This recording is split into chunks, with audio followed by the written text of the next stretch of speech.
Hero और producer, cameraman, villain के लिए आपको बुलाए थे। राजेश जैन राही जी अपने आप में बहुत बड़ा नाम है, 3 पुस्तकें आ चुकी हैं इनकी। पिता छाव वटवृक्ष की, इन्होंने अपने पिता के ऊपर 365 दोहे लिखे। मैं भी पिता के ऊपर लिखने के लिए ट्राई किया, पिता ने 2 थप्पड़ मारे। बोले बेटा कॉपी पुस्तक में लिख, पिता के ऊपर कोई थोड़ी ना लिखता है। उसके बाद इन्होंने छंद पर बहुत अच्छा काम किया और शब्द दे मां शारदे एक पुस्तक लिखी। अभी मधुशाला पर बहुत अच्छी इनकी 200 मधुशालाएं शायद हो चुकी है और एक पुस्तक आने वाली है। और घेरे में है चांदनी, दोहा संग्रह है इनका। मतलब अपने आप में बहुत बड़ा एक विश्वविद्यालय है, ऐसा बोल सकते हैं। और जो कुलपति तो नहीं है सर, पति जरूर है।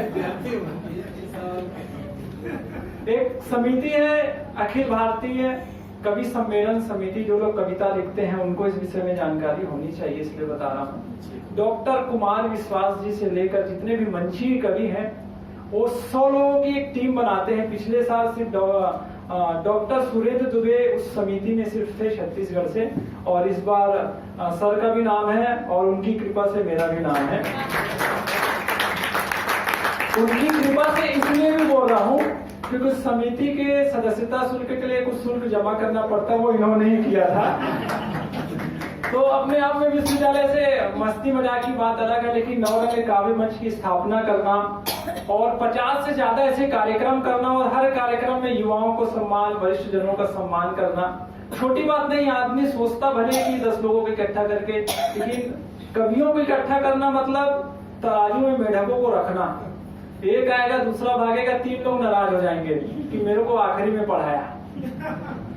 मैं सच्ची बात बता रहा हूँ। फिर भी इतना सारा मैनेजमेंट करने के बाद हमारे बीच अगर है और इतने मतलब शांत हृदय इंसान है, इन्होंने एक भी बार मेरे को नहीं कहा कि मुझे बुलाना, 2-3 बार कहा। मैं राजेश जैन राही जी को जोरदार तालियों से आमंत्रित करता हूं। क्या है, मनोज हास्य का कवि है, इसका मन जरा चंचल है और इसकी बातों को गंभीरता से मत लिया करो आप लोग।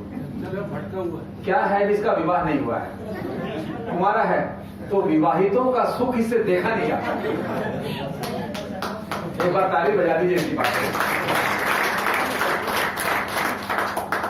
इसका विवाह हो जाएगा, हम लोग प्रयास में लगे हुए हैं। मेरे को तो इसके पिताश्री ने पूरा पावर दे रखा है। पेपर में विज्ञापन भी दे दिया उसके। नहीं, संबंध आ रहे हैं कई, मैं बताऊंगा मामला क्या गड़बड़ है तो मैं बताऊंगा। बहरहाल मैं मेरा जो 5 मिनट का समय है, जब मनोज शुक्ला को काव्य पाठ के लिए आमंत्रित करूंगा मैं, तब बताऊंगा कि विवाह क्यों नहीं हो रहा है। नहीं, ऑफर तो 3rd जनरल से भी आ नहीं भैया, ऑफर की भरमार है, ये परेशान है बेचारा। कल शहर में फैनी तूफान आया, तब मैंने 2 दोहे लिखे कि इससे ज्यादा और क्या आएगा तूफान। कवि का जीवन तो तूफानों में घिरा रहता है और वहीं से कविता का जन्म होता है। कि इससे ज्यादा और क्या आएगा तूफान, सदियों से बिखरे हुए मिलने के अरमान, सदियों से बिखरे हुए मिलने के अरमान, और बिना किसी चेतावनी, बिना किसी संज्ञान, तेरी नजरों से उठा धड़कन में तूफान, तेरी नजरों से उठा धड़कन में तूफान। आप सब तुरंत बात समझ गए मैं क्या कहना चाह रहा हूं, मनोज भी समझ गया। एक श्रृंगार रस का मुक्तक, उसके बाद हास्य के कुछ रंग आप सबके बीच में बिखेरना चाहता हूं आज। एक श्रृंगार का मुक्तक पहले। कुछ तेरा मन डोल गया था, कुछ किस्मत वीरान मिली।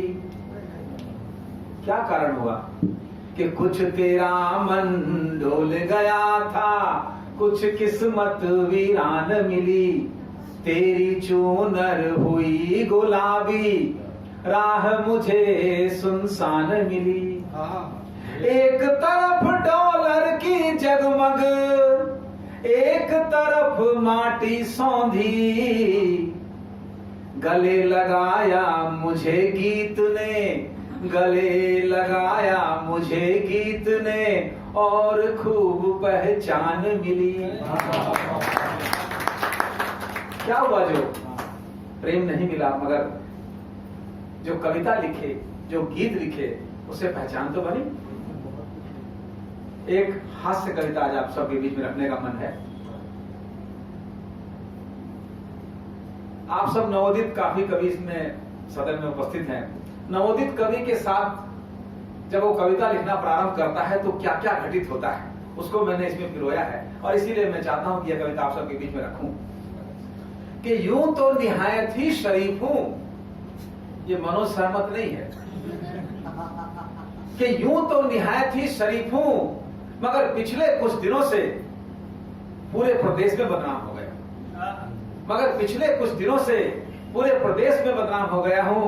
यारों, ऐसा नहीं है कि किसी उल्टे सीधे मामले में फंस गया हूं, या अफीम चरस गांजे का व्यापार करने लग गया हूं। बात बस इतनी है, बात बस इतनी है कि मां शारदे की कृपा से आजकल मैं कविता लिखने लग गया। कविताओं का ऐसा शौक चढ़ा है, 2-4 कविताएं तो हर वक्त ऊपर वाली जेब में रखता हूं। अब तो भैया याद हो गई कि 2-4 कविताएं तो हर वक्त ऊपर वाली जेब में रखता हूं, जहां मौका मिला कविता सुनाने लगता हूं। अब आप ही बतलाइए, इस अर्थ प्रधान युग में मैं किस काम का रह गया? मां शारदे की भक्ति में कुछ ऐसा लग गया हूं, मां शारदे की भक्ति में कुछ ऐसा लग गया हूं, मां लक्ष्मी के कोप का शिकार हो गया हूं। जेब में कविताएं लिए घूम रहा हूं, और साथ में रखी पर्स में एक पैसे के लिए तरस रहा हूं। अड़ोसी पड़ोसी तो एक कर किनारा कर चुके हैं। यार दोस्त भी मुझको अब शक की नजर से देखने लगे हैं, और धीरे धीरे रिश्तेदारों तक भी बात पहुंच गई है। धीरे धीरे रिश्तेदारों तक भी बात पहुंच गई है। सास ससुर तो इस खबर को सुन सदमे में आ गए हैं। अच्छे भले दामाद को ये कौन सा रोग लग गया? बेचारा भरी जवानी में कविता लिखने लग गया। बेचारा क्या हुआ भैया? एक तो अग्रवाल और व्यापार छोड़ के कविता लिखना प्रारंभ कर दिया। श्रीमती ने इसकी शिकायत अपने माता पिता से कर दी। वहां से फोन आया ससुर साहब का, बोले सुनते हैं आजकल आपकी तबीयत खराब रहती है, आप दिन भर गुनगुनाते रहते हो, रात में उठकर बड़बड़ाने लगते हो।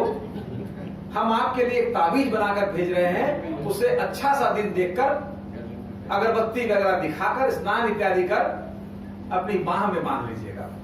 श्रीमती का निर्देश, ससुर जी का आदेश, मैंने वो धागा बांधा अपनी बाह में। सच बताता हूं, 2 महीने में वो धागा कहां गिरा खुलकर पता ही नहीं चला, मगर कविताओं का जो रंग चढ़ा हुआ आज भी चढ़ा हुआ है।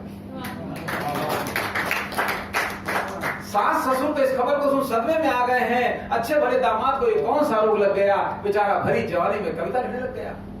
इन सब के बीच सबसे बड़ी मुसीबत तो ये हो गई है, घर वाली ने मेरे कविता लेखन पर तलाक की धमकी तक दे रखी। लिखने का भूत तो छोटा मोटा है, सुनाने का भूत तो जिन्न सा सवार हो गया है, जो मेरा पीछा ही नहीं छोड़ रहा है।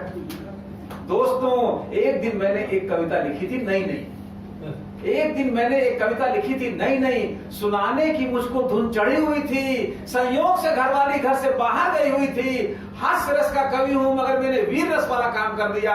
अपनी नई कविता का श्री गणेश काम वाली बाई को सुनाकर कर दिया। घबराइए मत, कुछ नहीं हुआ। बाई बोली, भैया ये जो आप लिखे हो ये तो कुछ समझ में नहीं आया, मगर मैं रोज एक कविता सुन लिया करूंगी। भाभी जी जरा कंजूस है, आपसे मुझे पूरी उम्मीद है। एक कविता प्रतिदिन के हिसाब से महीने का 1000 रुपया तय कर दीजिए। मुझको एक कविता रोज सुना दिया कीजिए। जरा ढंग से बजेगी ताली अगर बजानी।